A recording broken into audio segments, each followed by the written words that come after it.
Esta homilía llega a ustedes a través de Radio Claret América, el Instituto Bíblico Claretiano de las Américas y su estación hermana Bendita Eucaristía Radio en la ciudad de Fresno.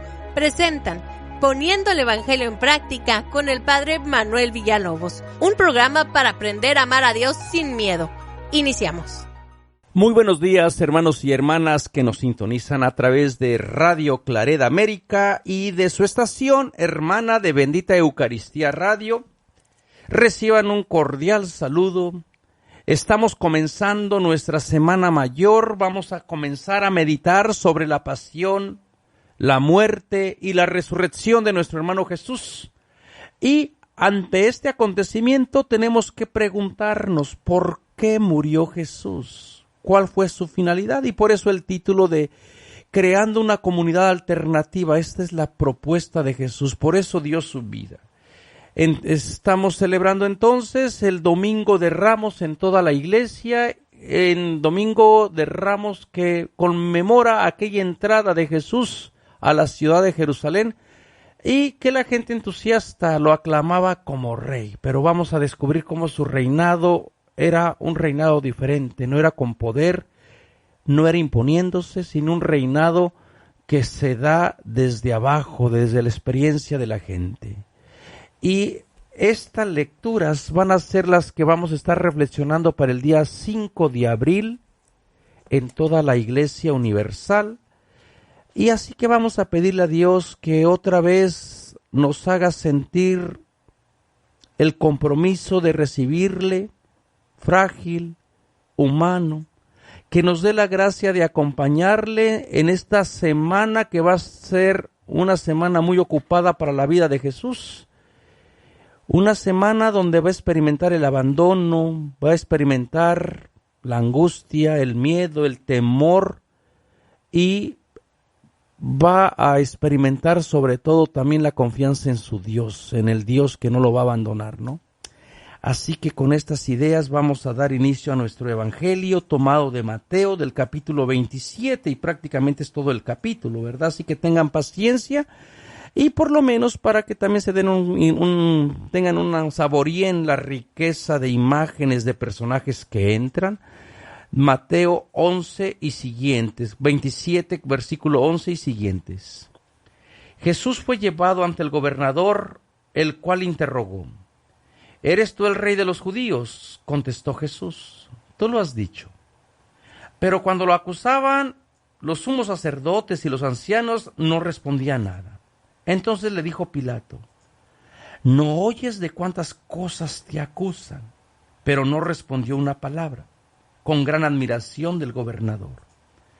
Por la Pascua acostumbraba el gobernador soltar a un prisionero, el que la gente quisiera.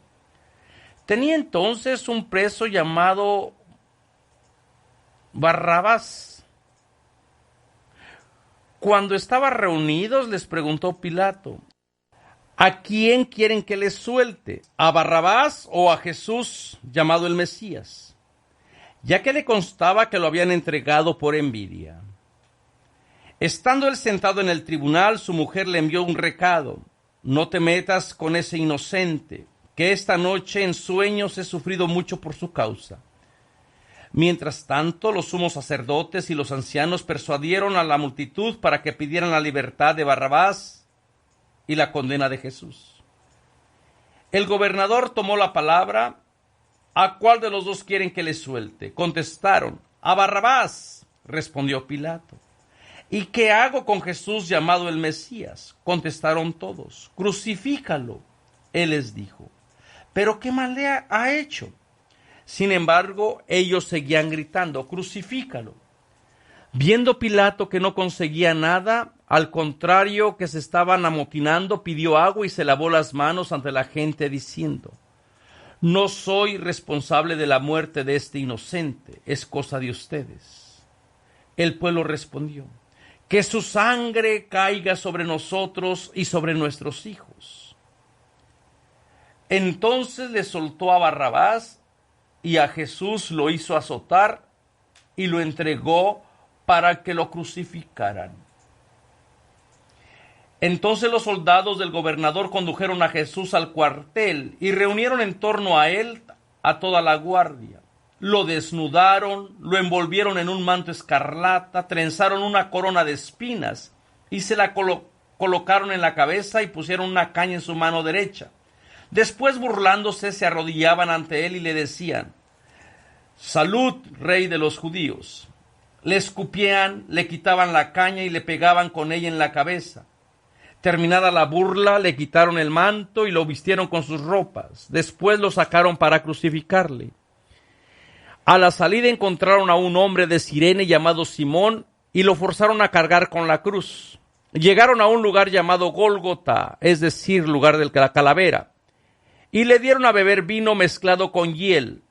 Él lo probó, pero no quiso beberlo.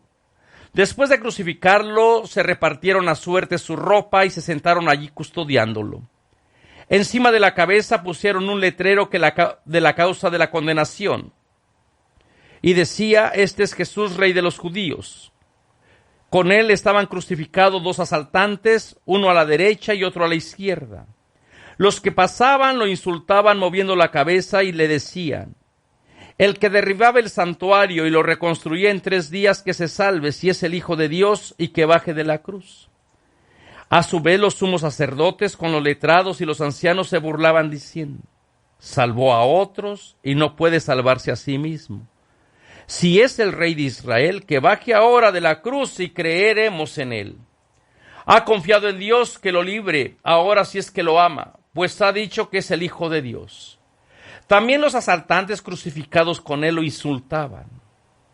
A partir de mediodía, se oscureció todo el territorio hasta media tarde. A media tarde Jesús gritó con voz potente: «Elí, Elí, lema sabactani», o sea, Dios mío, ¿por qué me has abandonado? Algunos de los presentes al oírlo comentaban: «Está llamando a Elías». Enseguida uno de ellos corrió, tomó una esponja empapada en vinagre y con una caña le dio a beber. Los demás dijeron: «Espera a ver si viene Elías a salvarlo». Jesús, lanzando un nuevo grito, entregó su espíritu.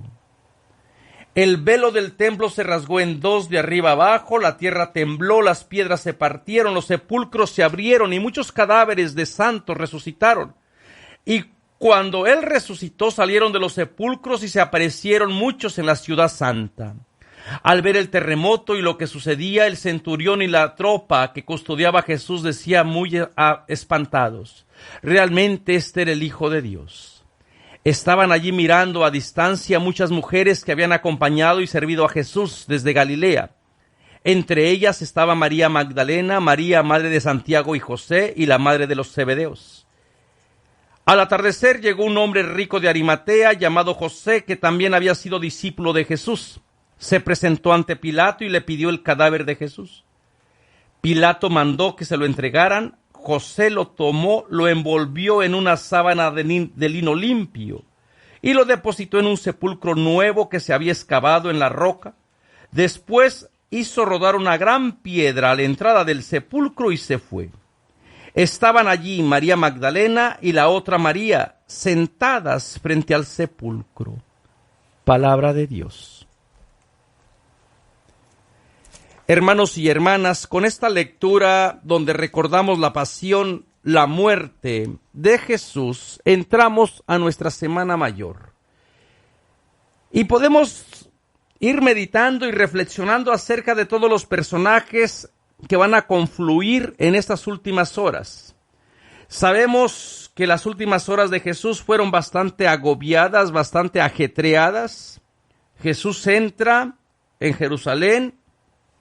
La gente lo recibe ansiosamente porque su propuesta era diferente, de alguna manera cumplía las expectativas de los profetas. He aquí que tu Mesías llega montado en un burro, ¿verdad? Por esta la idea del burro y de cortar palmas. Y también, desde el punto de vista ecológico, podemos ver cómo los animales también juegan un papel importante dentro de la historia de la salvación. Y la imagen de Jesús entrando en un burro o en un asno, pues aparte de la humildad, es justamente qué tipo de reinado quiere. No es el tipo de reinado que se impone por medio del caballo y de la espada, sino más bien es el que brota del corazón de la persona que es capaz de recibirle. No se impone, se invita para que la gente le pueda recibir, lo pueda acoger. No es el imperio que por un lado te anuncia la paz y por otro lado te da la espada. O aceptas la paz que el imperio te ofrece o terminas en el cementerio. En cambio, con Jesús, con su entrada triunfal a Jerusalén, la gente responde libremente, sin ser forzada. La gente puede hacer una opción de decir, quiero que este sea mi Mesías, le doy mi lealtad y mi fidelidad, ¿no? Y esa propuesta fue por la cual Jesús dio la vida, una propuesta desde abajo. Y ante esta pregunta o ante estos pensamientos uno puede decir, ¿quién es responsable de la muerte de Jesús?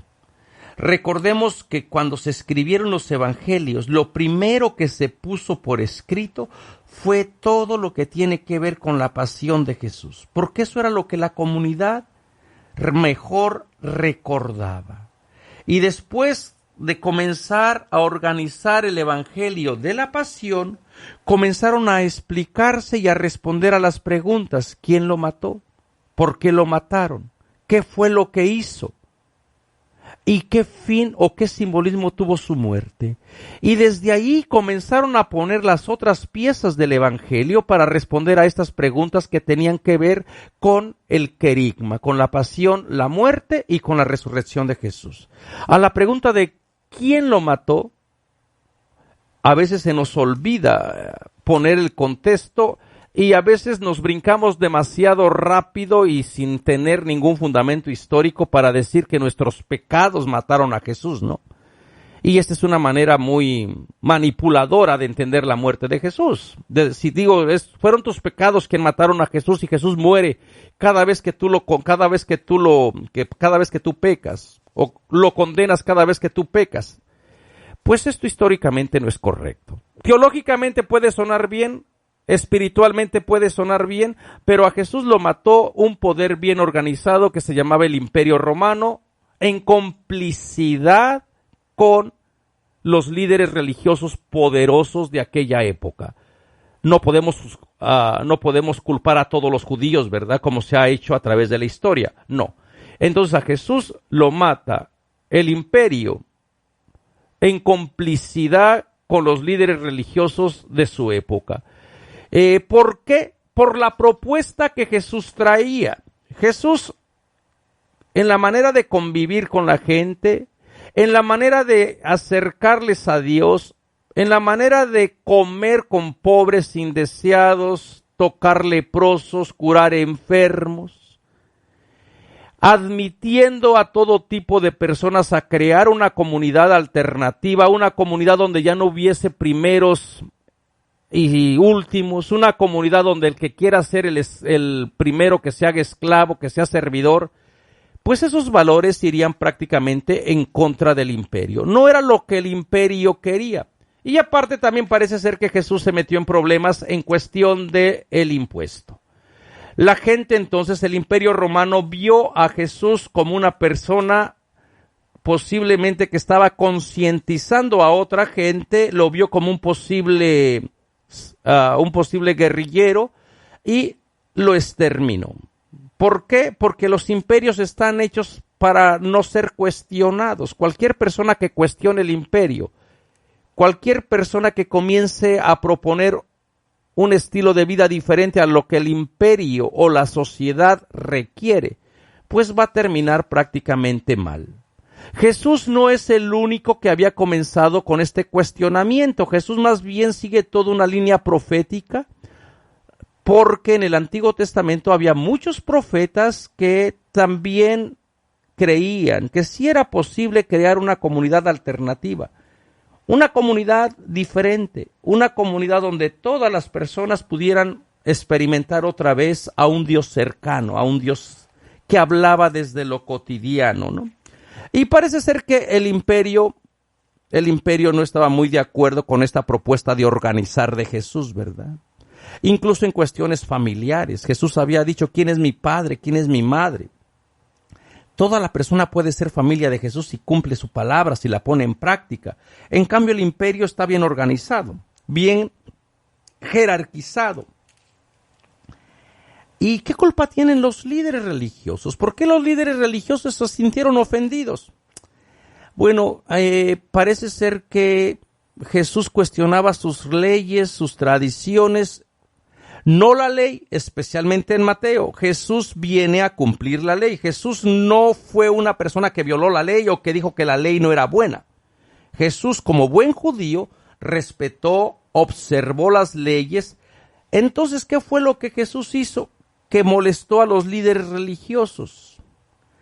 Pues parece ser que lo que cuestionaba Jesús era la tradición, los preceptos humanos que la gente exigía que se cumplieran como si fueran ley divina. Y recuerden que toda ley tiene un contexto y no se puede aceptar una ley como si fuera una norma universal para todos los tiempos, bajo todas las circunstancias. Las leyes cambian de acuerdo al contexto, de acuerdo a la sociedad, de acuerdo al tiempo. Y Jesús parece que cuestionaba esas leyes. Y lo más grave que también Jesús hizo, y lo cual parece ser que no se lo perdonaron, fue decir que el templo de Dios ya no representaba más a Dios. Decir que el templo de Jerusalén se había convertido en una cueva de ladrones. Y cuando Jesús se mete con el templo, prácticamente firma su sentencia de muerte. Porque el templo también tenía todo una institución bien organizada en cuestión política, religiosa y económica. Entonces Jesús se mete con el templo. Jesús dice, este templo ya no representa más a Dios. Por allí una de las cosas que hace al final de su vida fue la purificación del templo. Y esas son las acusaciones incluso que después la comunidad va a recordar, los enemigos de Jesús va a recordar. Tú que destruyas el templo. Pero parece ser que Jesús no se refería, ya lo sabemos, a este templo físico. Y la otra cosa que tenemos que tener en claro es que tampoco Jesús es el único que ha cuestionado el templo. Los profetas, hay una larga tradición muy rica en experiencias donde se cuestionaba el templo.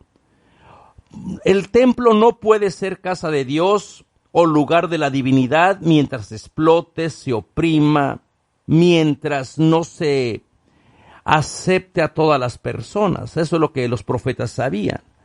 Me viene el caso célebre del profeta Jeremías en el capítulo 7 y luego en el capítulo 25, donde Jeremías, ordenado por Dios, va a la entrada del templo y comienza su discurso en contra del templo, diciéndoles: ustedes que día a día pasan por la entrada, por esta puerta al templo, y se dan golpes de pecho diciendo: templo de Dios, templo de Dios, templo de Dios es este.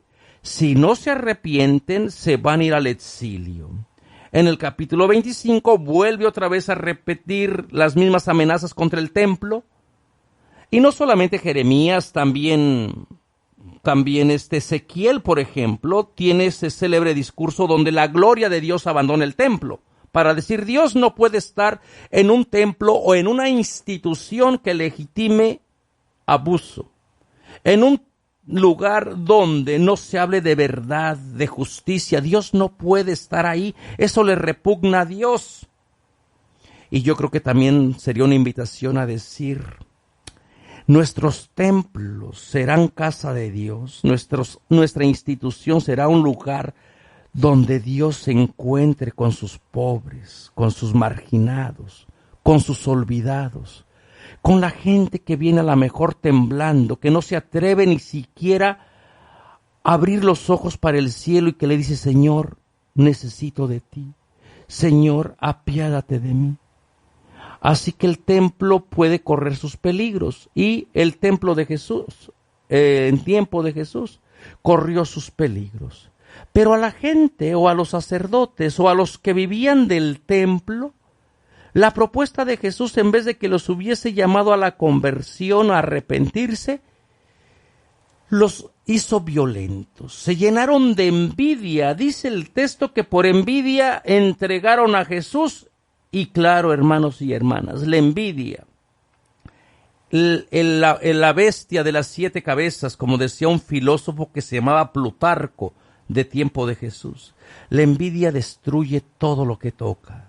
La envidia es como un cáncer que una vez que entra, que se anida en tu corazón, ya no vas a tener paz por ver a la otra persona feliz, porque tú no puedes alcanzar a lo mejor esa felicidad. Bueno, entonces por eso es que mataron a Jesús. Se unieron los dos poderes, se une Roma, se une el poder político religioso y deciden aniquilarlo. No será también la primera vez que aniquilan a los profetas. Entonces Jesús viene con este largo recorrido donde se da muerte al Hijo justo, al Hijo amado. Y este es el drama que la comunidad va a tener que responder. Y a la pregunta, ¿qué efectos tuvo la muerte de Jesús o en dónde estuvo Dios en todo esto? Pues también parece ser que los evangelistas no romantizan que el evento de interpretar la muerte, la pasión y la muerte de Jesús, pues tuvo sus momentos de dudas. ¿Dónde está Dios? ¿Cómo es que Dios lo abandonó? ¿Realmente Dios quiso esto? Y para eso los evangelistas nos van haciendo memoria para ver lo deshumanizante que puede ser una comunidad enajenada cuando decide prácticamente no escuchar a Dios, no vivir como Dios quiere y se va por otros caminos, ¿no? Entonces desfilan en esta historia que acabamos de escuchar diferentes personajes con sus luces y con sus sombras, personajes muy oscuros algunos, otros muy negativos, pero que nos pueden iluminar algo, ¿no? Primeramente la función del imperio que prácticamente se lava las manos para decir yo no tengo nada que ver en este asunto. La figura de Pilato, bueno, casi que lo hace ver el evangelista muy inocente. Sabemos por otros documentos, sabemos por otras fuentes que Pilato no era la persona que se está lavando las manos, o la persona que se le conmueve el corazón, o la persona que puede mostrar cierta compasión, como es el caso de Jesús, de que lo quiere como salvar, ¿no? Que lo quiere justificar. Entonces, posiblemente la comunidad retrabajó también la historia de Pilato con la finalidad de que el imperio no se le echara encima. Sabemos que los imperios desaparecen a la gente de una manera magistral. No hay necesidad de que tú estés presente, se pueden gobernar a distancia. Basta con que destabilices al país o basta con que le impongas sanciones económicas. El imperio puede desaparecer todas las personas que luchan por una comunidad mejor, por una sociedad alternativa, porque esto va en contra de los intereses del imperio. Entonces la figura de Pilato es bastante ambigua, bastante débil, se puede decir, que no corresponde al Pilato histórico, porque el Pilato histórico sabemos que era capaz de no solamente matar a alguien, sino de matar batallones sin tocarse el corazón, ¿no? También por allí tenemos la idea de la mujer de Pilato asociada al poder, una mujer temerosa. Estos prácticamente ya son personajes que se han ido adaptando, que sirven solamente para embellecer el relato de la muerte del héroe, que muere dignamente, que prefiere morir una injusticia, así como se va a comenzar a interpretar la muerte de Jesús en el siglo I. Jesús representaría entonces la muerte ejemplar como todos los otros filósofos griegos. Me viene el caso, el ejemplo de Sócrates, ¿no? Que muere por la verdad, que muere por sus valores, en el caso de Sócrates. Sócrates que es acusado también ante las autoridades porque según ellos estaba corrompiendo a la juventud. Sócrates nació 300 años antes de Jesús, pero su ejemplo y su muerte de Sócrates inspiró a muchas personas. Entonces las autoridades lo agarran, le hacen un juicio a Sócrates y Sócrates muere la muerte noble, muere como un hombre por sus ideales, por su verdad, por su principio. Incluso algunos discípulos de Sócrates tienen poder para persuadir y que se dejen en libertad a Sócrates, pero Sócrates dice: prefiero morir, prefiero que se me cometa una injusticia cometerla. Entonces, estas muertes ejemplares parece ser que inspiraron también al evangelista para presentar a Jesús que muere de una manera ejemplar, de una manera extraordinaria, por sus valores, por sus principios, por su propuesta diferente, ¿no? Entonces, la figura de Pilato, representado entonces al imperio, asociado con su esposa, que no tenemos el nombre. Todos los nombres que después nosotros, en nuestra espiritualidad, les hemos puesto, vienen de los evangelios apócrifos. En los evangelios apócrifos sabemos cómo se llama la mujer de Pilato, sabemos cómo se llaman los ladrones, ¿verdad? Dimas y Gestas, pero el autor, si ustedes se dieron cuenta, Mateo no nos revela esa identidad. Entonces, aparece esta mujer de Pilato prácticamente temerosa del Dios de Jesús, del Dios que habla en sueños. ¿Se acuerdan que para el mundo bíblico hablar en sueños era una de las maneras de comunicarse de los dioses? Hermanos y hermanas, ¿no estaremos nosotros también a veces temerosos, temerosas y creyendo en Dios solamente por miedo? Y decir, bueno, porque a lo mejor, por si algo me puede suceder, mejor yo me relaciono con este Dios, ¿no? Otro personaje que tenemos y que desfila ante nosotros es Barrabás. Es todo una burla, ¿no? Incluso hasta el nombre de Barrabás abre esta idea de que se solía soltar a un prisionero. Esta práctica no se ha descubierto o no tenemos otro documento que atestigue que en el siglo I esta era una práctica conocida. Entonces, si no tenemos ningún documento, ninguna prueba que diga que efectivamente había una tradición que en algunos casos el imperio soltaba a un hombre condenado para la cruz, entonces si no hay casos, si no hay evidencias, es muy probable que tenga un sentido teológico, porque parece ser que el evangelista está jugando con el nombre, ¿no?, para ver cómo toda la sociedad está enajenada. Barrabás viene de dos palabras compuestas, de bar, que significa hijo, y bar abá, que significa padre. Entonces, etimológicamente sería Barrabás, sería el hijo del padre. Y Jesús es el verdadero hijo del Padre. Jesús se había atrevido a llamarle a Dios Abba, papá, papi. Entonces Jesús es el verdadero hijo del Padre. Sin embargo, la comunidad, la multitud está totalmente enajenada. La multitud que horas antes gritaba, bendito el que viene en el nombre del Señor, y le daba su fidelidad, le daba su lealtad, ahora es una multitud manipulada, una multitud que es fácilmente manejada. Y como viven en una sociedad enajenada, prácticamente no distinguen quién es el verdadero hijo del Padre. Y le dan su fidelidad a un ladrón, a un asesino, a una persona muy baja, sin valores, sin honor, y traicionan al verdadero Hijo del Padre. Porque las multitudes, hermanos y hermanas, a veces hacen más mal que bien. Es cierto que la multitud te puede llevar al poder, es cierto que la multitud puede invitar a la gente a que su partido gane, o puede hacer que la balanza se incline para determinada ideología. Pero si es una multitud que no está preparada, también te puede traicionar fácilmente, ¿no?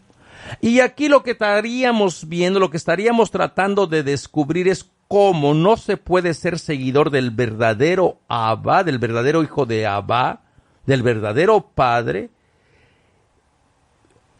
si no hay un compromiso personal.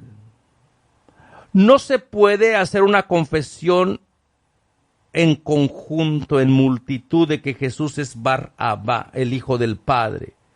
Esa experiencia tiene que ser personal y cada quien la debe de hacer, porque entonces así el discipulado ya va a estar consciente. Y algo que podríamos pensar y meditar, ¿verdad? ¿Cómo es mi relación con Dios, con Cristo? ¿Es mi relación con Dios movida por la multitud, por lo que todo el mundo cree, todo el mundo oye, todo el mundo lo sigue? ¿O he llegado a seguirle porque estoy convencido que Jesús verdaderamente es el Hijo de Abba, es el Hijo del Padre, ¿no? Y bueno, ustedes saben que al final lo que pasa, escogen al tal Barrabás y se echan esta maldición de que caiga su sangre sobre nosotros, crucifíquenlo.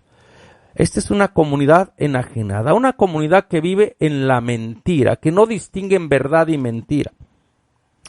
Y parece ser que también nosotros hoy en día vivimos en una sociedad enajenada, donde la verdad pasa por la mentira y la mentira pasa por verdad. Ya no sabemos quién es quién, ya no sabemos quién es el bueno, ya no sabemos quién representa los valores alternativos de Jesús. Y le damos nuestra fidelidad a cualquier político porque nos manipula nuestro voto o porque defiende la vida, aunque después no defienda los millones y millones de vidas que están en peligro o que cause daño a la creación. Hermanos y hermanas, no podemos ser tan ingenuos, tenemos que ser más críticos, tenemos que aprender a distinguir. No le estaremos dando nuestra fidelidad a una persona o a un político que se hace pasar por Dios, que habla como si fuera Jesucristo, que casi que dice que yo soy el Mesías o que yo soy más importante que Cristo. ¿Quién puede tomar el papel de Jesús? ¿Quién puede decir yo ya soy más famoso que Cristo, verdad? Denunciemos a esos falsos mesías, hermanos y hermanas, porque solamente Jesús es el verdadero Hijo de Abba, ¿no? Y después vienen también el personaje de Simón de Cirene, este personaje que lo obligan a forzar la cruz, a llevar la cruz. Regularmente la gente también, toda la deshumanización de la cruz era para infundir miedo. Eran los rituales de causar miedo, porque el imperio necesita que la gente vea qué es lo que le pasa a los subversivos, qué es lo que sucede con las personas que querían cambios. Y por eso se expone el cadáver, se desnuda, y vean todo lo que pasa el cuerpo de Jesús. Un cuerpo violentado, vejado, deshonrado en su masculinidad. Lo desnudaron, le dieron de golpes. Jesús se convirtió en un juego, en el hazmerreír. Aquella saliva que Jesús había utilizado para curar, ahora es una saliva que es usado en su contra para deshumanizarle y para decirle tú eres nada, tú eres basura. Entonces todos estos elementos, todas estas burlas que sufre el cuerpo de Jesús, psicológicamente es para quebrarlo. Psicológicamente es una tortura que es más peligrosa que la tortura física. La tortura comenzó con Jesús, comienza con deshumanizarle, desnudándole, exponer su cuerpo a la vista de todo mundo, sin que él pueda defenderse, sin que él pueda cubrir su cuerpo, ¿no? Así que todos esos elementos están presentes en una muerte que no podemos disimularla, que no podemos maquillarla, porque esta es una muerte real, fue una muerte real. ¿Y dónde estaba Dios cuando todo esto le pasó? Al final la comunidad va a reflexionar, Dios estaba con él cuando Dios lo resucite. Dios, porque no se puede entender muerte sin resurrección, porque la muerte no va a tener el último significado, ¿no? Entonces todas estas burlas, todas esas ideas que Jesús va a sufrir, es una de las maneras donde Jesús se va a identificar plenamente con los sacrificados de toda la historia, con todas las víctimas de los sistemas perversos, con todas las víctimas de los desaparecidos, con todas las víctimas de los asesinados, con todas las personas que son humilladas, con todas las personas que son movilizadas, que son secuestradas, por toda la gente que vive en miedo, víctima del crimen organizado, víctima de los carteles de la droga, de los sicarios, por todas las madres que lloran y buscan a sus hijas. De esta manera Jesús, el cuerpo violentado, el cuerpo vejado, el cuerpo humillado, va a ser una realidad en todas nuestras sociedades donde se siga violentando los cuerpos que representan al verdadero Hijo de Dios. Así que la muerte de Jesús es una invitación para decir: en esa muerte estuvimos todos. Todos fuimos cómplices y todos seguimos siendo víctimas cuando no hacemos nada para que termine la violencia colectiva, se ponga un hasta aquí a todo el crimen organizado, se denuncie a toda la persona que mata a los nuevos profetas, a hombres y a mujeres que luchan por una sociedad mejor, que nos anuncian verdad y que denuncian la corrupción de los sistemas. Entonces, celebrar la muerte de Jesús, hermanos y hermanas, es celebrar la vida. Y me gustaría, para ir concluyendo, porque hay muchos elementos, lamentablemente, no podemos abusar de su generosidad y de su tiempo, y hay muchos elementos que van a quedar sin contestar, pero me gustaría ver cómo las mujeres, fíjense, estuvieron presentes. Si hay un grupo de personas que fueron fiel, que hicieron todo el camino discipular, fueron las mujeres. Todo mundo le falló a Jesús. Pedro lo negó, Judas lo traicionó, lo dejaron morir solo. No se vale dejar morir solo al amigo. Jesús les había dicho: tengo miedo, velen conmigo. Y nadie fue capaz de estar con Jesús. Solo las mujeres. Y dentro de esas mujeres que habían acompañado, que habían seguido a Jesús, se encuentra la mujer de Magdala. María Magdalena, María la madre de Santiago y José, y la madre de los Zebedeos. ¿Qué quiere decir con esto? Que había un grupo de mujeres que estaban allí viendo, y gracias a que estas mujeres vieron cómo murió Jesús, dice que estaban allí mirando a distancia. Por medio de la mirada se están transformando, se están entrando en una solidaridad. Es como si le dijeran a Jesús: no mueres solo, te llevas nuestra mirada, te llevas nuestro amor, te llevas nuestro respeto, te llevas nuestra ternura.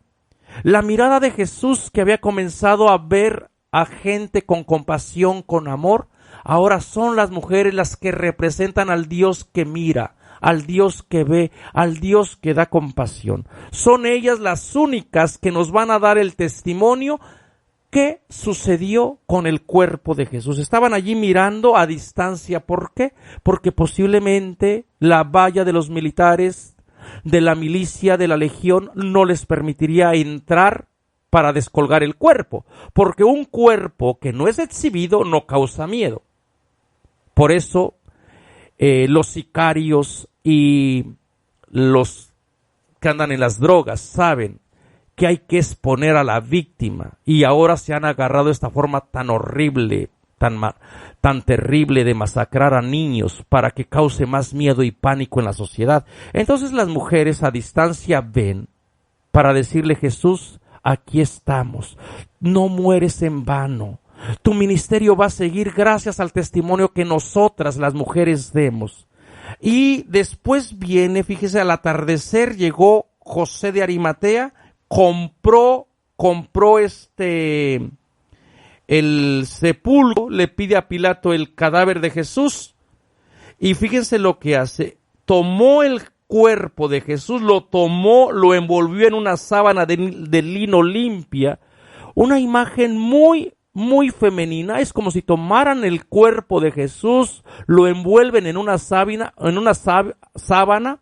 para, como si fuera un niño, y lo va y lo deposita en la tumba, que es el vientre de la madre tierra. Es como si Jesús fuese la semilla.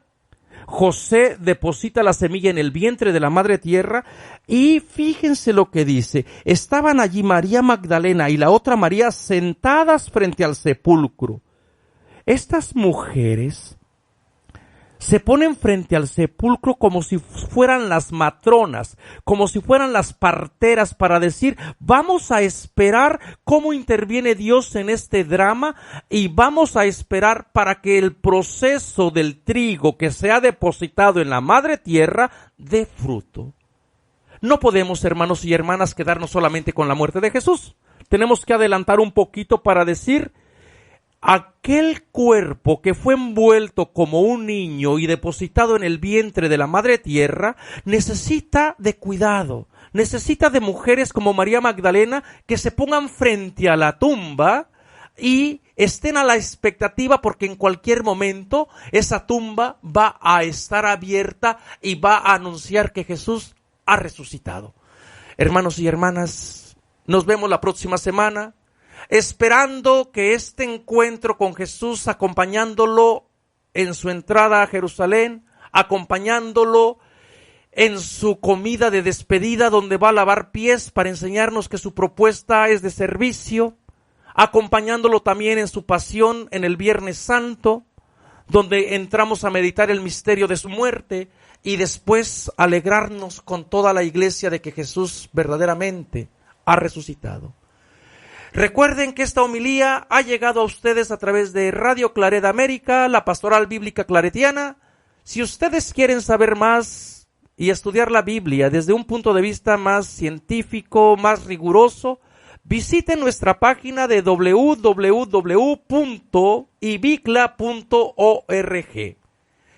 Nos vemos y que Dios les bendiga, y no se olviden que también pueden estudiar y tenemos escuelas en Fresno, en Atlanta, en Chicago y en San Antonio.